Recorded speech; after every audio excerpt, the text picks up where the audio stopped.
Hi friends, இன்றைக்கி வீடியோவில் நல்லா வீடே மணக்க மணக்க நல்லா ருசியான நல்லா அருமையான அது மட்டும் இல்லாமல் நல்ல ஆரோக்கியமான நெல்லிக்காய் சாம்பார் எப்படி பண்ணலான்றதாங்க பார்க்க போகிறோம். குக்கரில் 4 விசில் வச்சா போதுங்க, டக்குன்னு ரெடி ஆயிரும். அவ்வளோ ஈஸியான ஒரு ரெசிபி. அது மட்டும் இல்லாமல் ரொம்ப டேஸ்டியாகவும் இருக்கும்.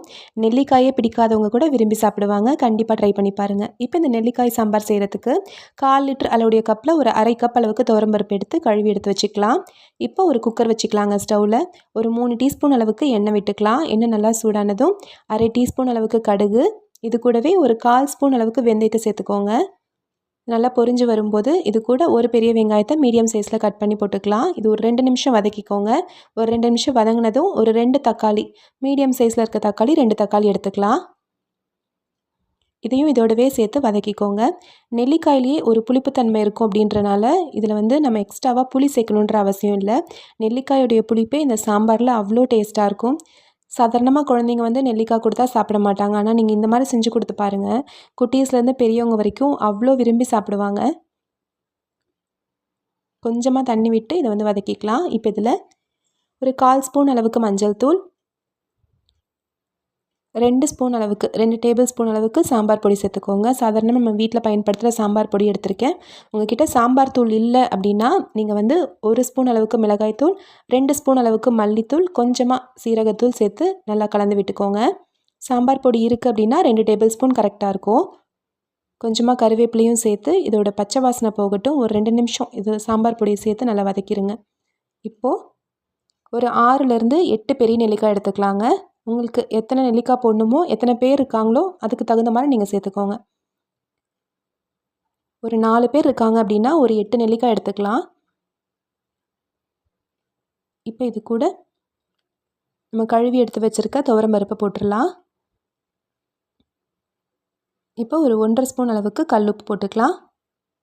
எல்லாம் சேர்த்து நல்லா கலந்து விட்டுக்கோங்க. ரொம்ப சிம்பிளான ஒரு ரெசிபி, ஆனால் டேஸ்ட் அவ்வளோ சூப்பராக இருக்கும். 1/4 லிட்டர் அளவுடைய கப்பில் 2.5 கப் அளவுக்கு தண்ணி ஊற்றிக்கிறேங்க. 1/2 கப் அளவுக்கு துவரம்பருப்பு எடுத்தோம் இல்லைங்களா, அதனால் 2.5 கப் அளவுக்கு தண்ணி ஊற்றிக்கிறேன். தண்ணி ஊற்றிட்டு நல்லா கலந்து விட்டுருங்க. நல்லா கலந்து விட்டு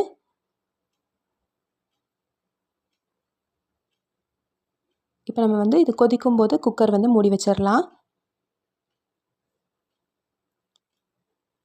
ஒரு 1/2 ஸ்பூன் அளவுக்கு பெருங்காயத்தூள் இருக்க மாதிரி போட்டுக்கோங்க. இது நல்லா கொதித்து வரட்டும். கொதிக்கும்போது குக்கரை மூடி வச்சு 4லேருந்து 5 விசில் விட்டு எடுத்துக்கோங்க. கரெக்டாக இருக்கும். சாதாரணமாக பருப்புக்கு நீங்கள் எத்தனை விசில் விடுவீங்களோ அதே அளவுக்கு விட்டுக்கோங்க. இப்போ நான் ஒரு 4 விசில் விட்டு எடுத்திருக்கேன். பருப்பெல்லாம் பாருங்கள் நல்லா சூப்பராக வெந்துருச்சு. கரண்டியில் லேசாக அப்படி மசிச்சு விட்ட மாதிரி கலந்து விட்டுக்கோங்க.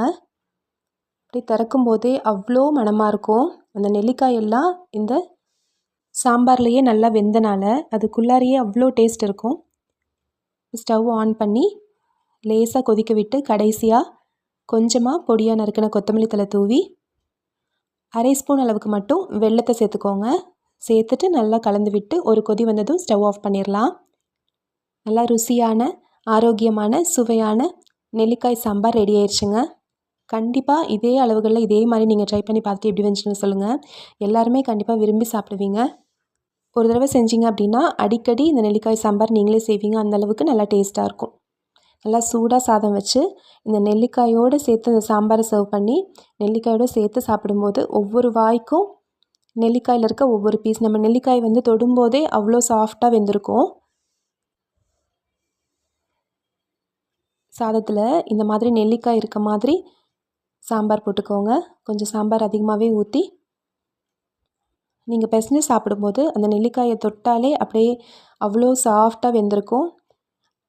அப்படியே பீஸஸாக அப்படியே வரும் பாருங்கள். இதோடு சேர்த்து சாப்பிடும்போது அவ்வளோ டேஸ்ட்டாக இருக்கும். நீங்களும் இதுவே மாதிரி ட்ரை பண்ணி பார்த்துட்டு எப்படி வந்துச்சுன்னு சொல்லுங்கள். இந்த ரெசிபி பிடிச்சிருந்துச்சுன்னா நம்ம சேனல் ராகாஸ் கிச்சனில் ஒரு லைக் கொடுங்க. ஃப்ரெண்ட்ஸ் கூட இந்த வீடியோவை ஷேர் பண்ணிக்கோங்க. நம்ம சேனலை சப்ஸ்கிரைப் பண்ணி வச்சுக்கோங்க. தேங்க்யூ.